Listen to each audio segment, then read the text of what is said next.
drawers down. When I'm naked, I lay on my side, I lay on my stomach, I lay on my back. What they say, believe half of what you see and none of what you hear. Cause it's really hard to know what's real and what's Cointelpro. Is this justice for Nip? Or is this what could have happened to Nip? Hey, straight like this. If nobody asks the right questions, then nobody gonna get the right answers. But watch this video the full way through. Free. This is my last video before I turn myself in. Story breaking as we speak, Christina. Yeah, as a matter of fact, I am hearing that Big U and the other person they were looking for, Brian Mejia, both turned themselves in. This is developing as we speak, and as we speak, people are coming up and saying, on the one hand, that he did a lot for the community. Including extortion, human trafficking, fraud, and the 2021 murder of an aspiring rapper. There. You know what I mean? This is about right and wrong. This is about real and fakes. This is about getting ahead of stories. This is not about gangs. This is about niggas accusing other niggas for the shit they done so that they can be accepted because they been fucked up before the people knew it. Yeah. It's not about Cripper blood, bro. This is about a motherfucker who wants to live up to the life that somebody didn't ask for. He just lived it and went through it with flying colors. You know what I'm saying? When you compare one man's life to another man's life and you see the journey that he took and you see the other journeys that this person took. They say brick baby snitching, loose cannon lips, sink ships. But this whole rolling 60s issue got me thinking about Nip. Wasn't nobody mad at Big U till Nip got down. But at the same time, it preserved his legend before the pressure got applied. Have it all. I was raised with legendary niggas that all died young. I got a few questions I only can ask God, son. How I survived them late nights when I was on the run. They took my closest friends and we just started having fun. It was a lot of political issues and niggas was mad that Nip bought DJ Khaled to the neighborhood and shit. No, Big U was mad. Yeah, exactly. That's what I'm saying. But since Cat Williams, this might have been the biggest interview that's been buzzing. There's a lot of hype around it. I see. And talk about the Big Boy and Nipsey Hussle's brother Black Sam interview. Now, Black Sam went on Big Boy and he revealed that he doesn't believe that Nipsey Hussle's death was random, and he actually referenced an incident with DJ Khaled where apparently some people were upset that Nipsey Hussle brought DJ Khaled to film a music video in their hood. Politics, getting into it with certain people. You know, Hustle had DJ Khaled in the hood. Not to be speaking too much on shit, but we came front line like we always do. And, you know, niggas gonna know we gonna crash out behind it. We not playing. Ain't nobody saying nothing to Khaled. Ain't nobody doing nothing to Khaled. And he's straight. And Hustle frontline that. And, you know, we felt like certain people didn't like that. Attacked on his way to court. Eric Holder's attorney tells TMZ that he was attacked by two people while in a holding cell. Hip-hop star Nipsey Hussle was gunned down in 2019, and today his killer, Eric Holder Jr., was sentenced to 60 years to life.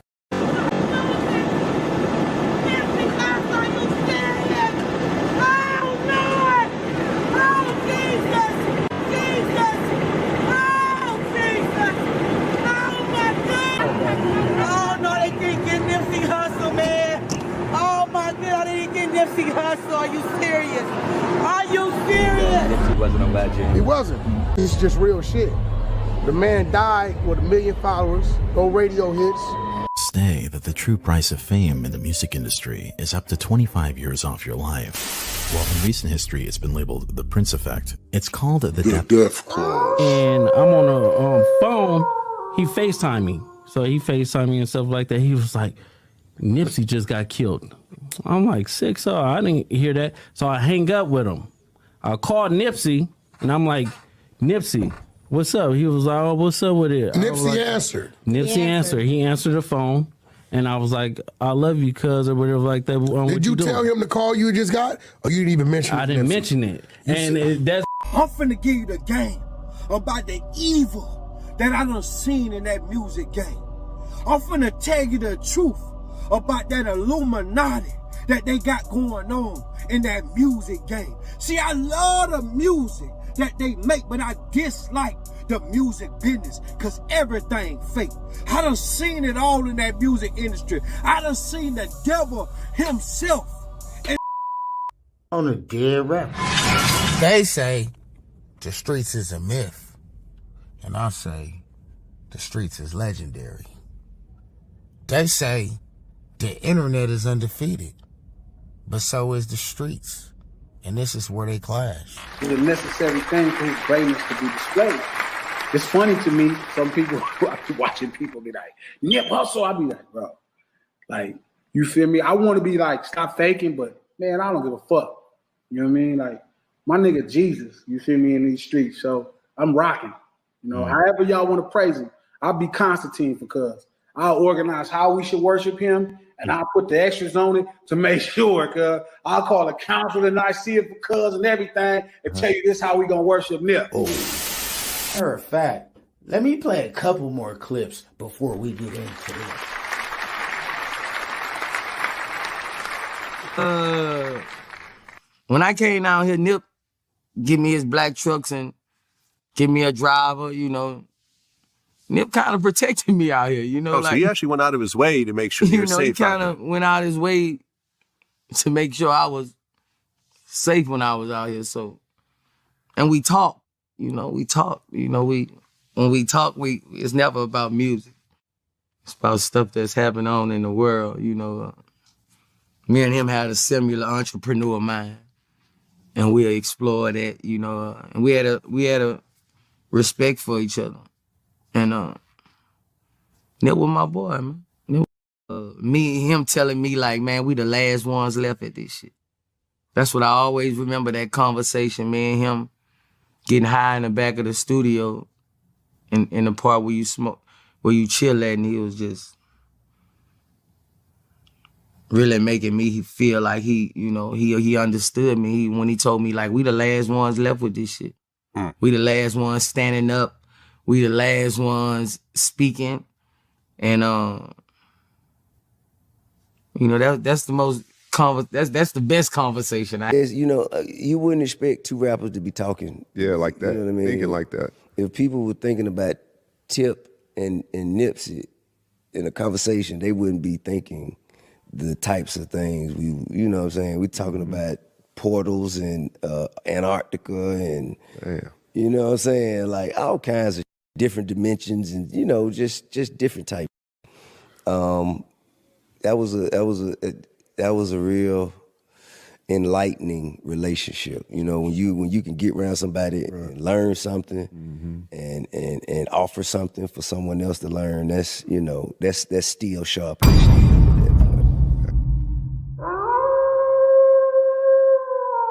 I was like, that God had to be God. You know what I'm saying? There's nowhere else. So feel the fire, it's a different flame. That was one of the lyrics on the album. Music is spiritual. Anybody that fuck with music long enough, you know, if you don't cloud yourself and you don't like miss it, you're gonna realize it's spiritual. You can miss it though.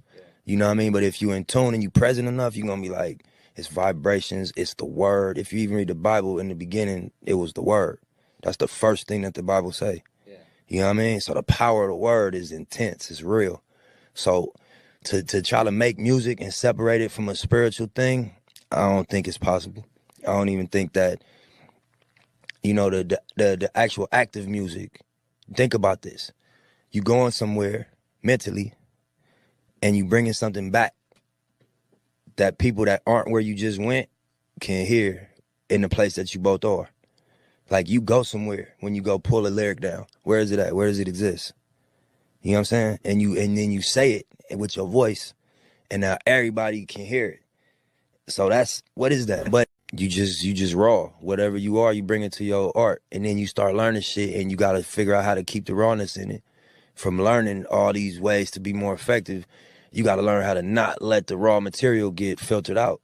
And then from all these rules, you realize that's only one rule. That's why they say you learn the rules so you know how to break them. Because, you know, you realize what's really important.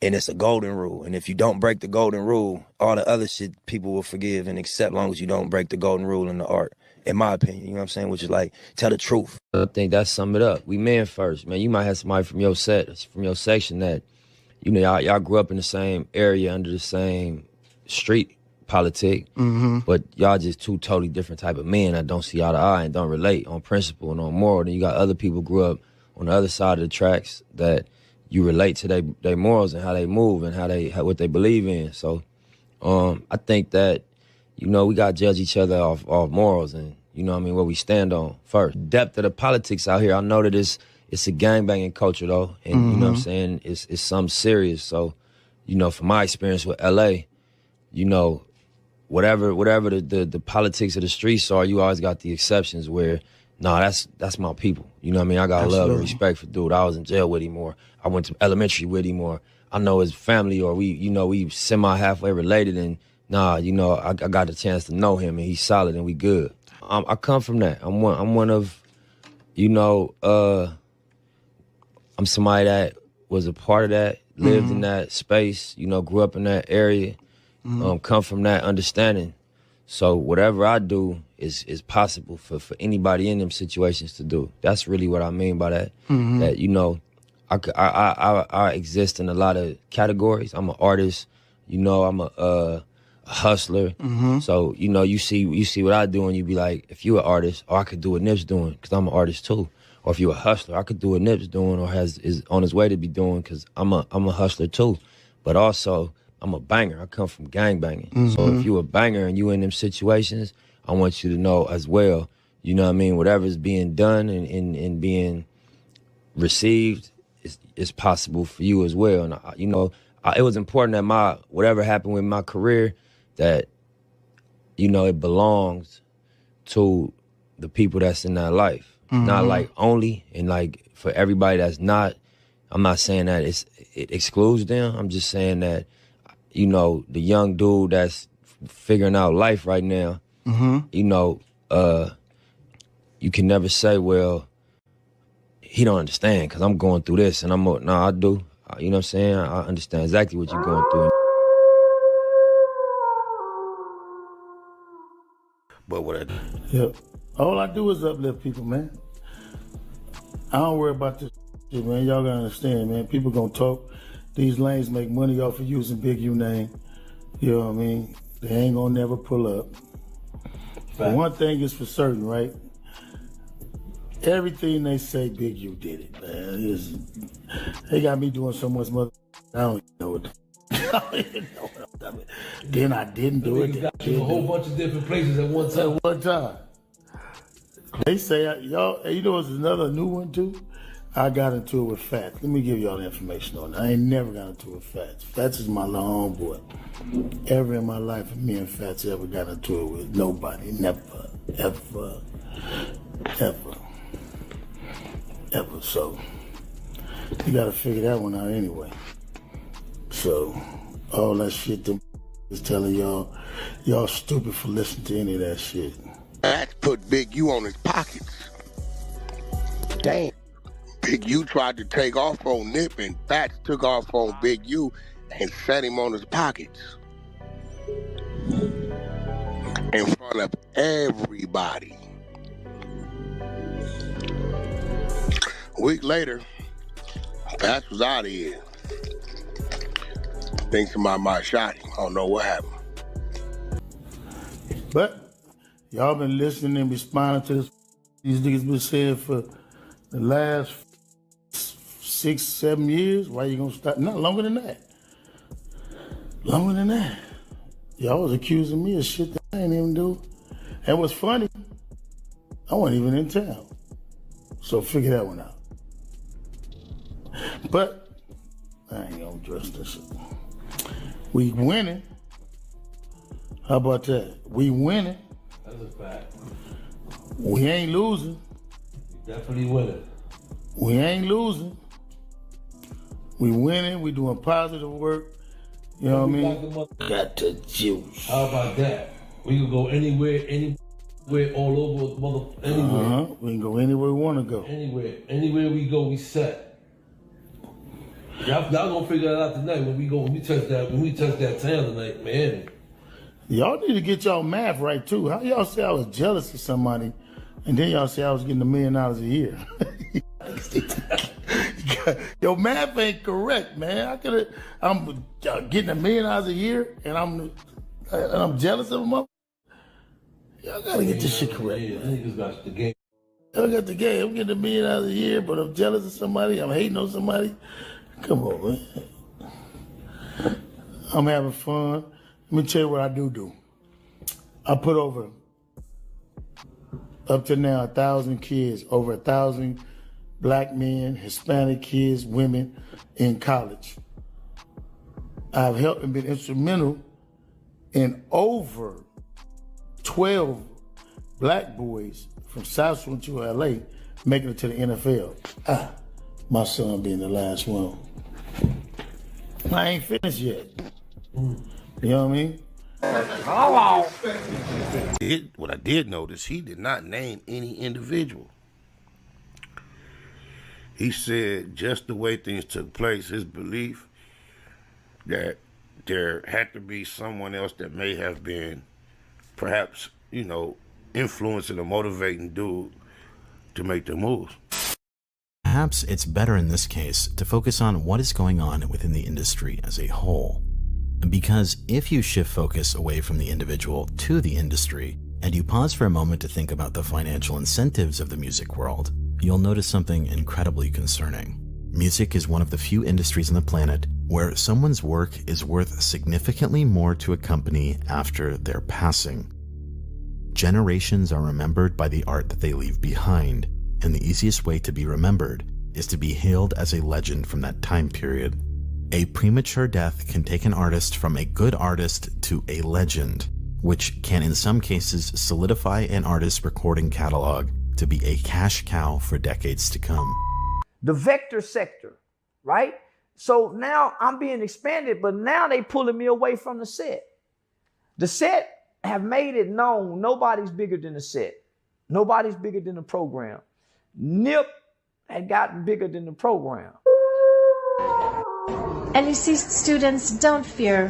When you live your life and you have God on your side, when God dwells inside of you, there is no fear. Everything is in perfect order. Everything is in the divine, perfect order of our Creator. And we have perfect peace. I have perfect peace, and I have strength. And I want to lift you up. Please do not stay down. Do not stay stuck. Many of them are stuck. Do not mourn, because Nipsey is great. He is the great. He is the great. And gentrify your own hood for the people do it. Claim eminent domain and have your people moving. That's a small glimpse into what Nipsey was doing. For anybody still confused as to what he was doing. The neighborhood designed to keep us trapped. They redlined it so property declines if you live by blacks. They depress the asset and take the property back. It's a ruthless but a genius plan in fact. So now we fighting over scraps. Crabs in the barrel, but crabs don't belong in the barrel. They ain't never tell us that. So in the barrel, we gon' act like we act. We can easily get out the barrel if we stand on each other's back. Whoever gets on top, as long as they stay attached, they can pull everybody out. I was doing just that. I told neighborhood Nipsey, stay close. $100 million on your schedule, lay low. Tell your team to be on point in the places that they go. I never dreamed to get killed in the place that he called home. How we gonna get in power? We keep the source. Y'all like to run off on the plug, so of course, that ain't.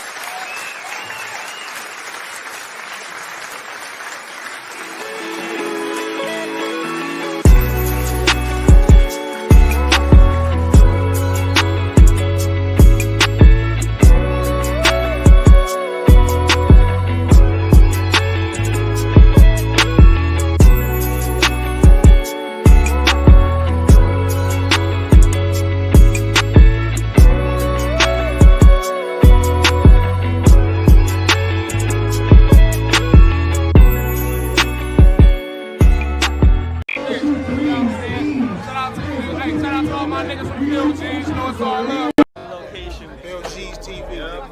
That's all I know. One person. Ganja juice and kush. All I know. West Coast. Right here with Phil G's TV, man. Phil G TV. You know what it is. Cointelpro. Camp Capone.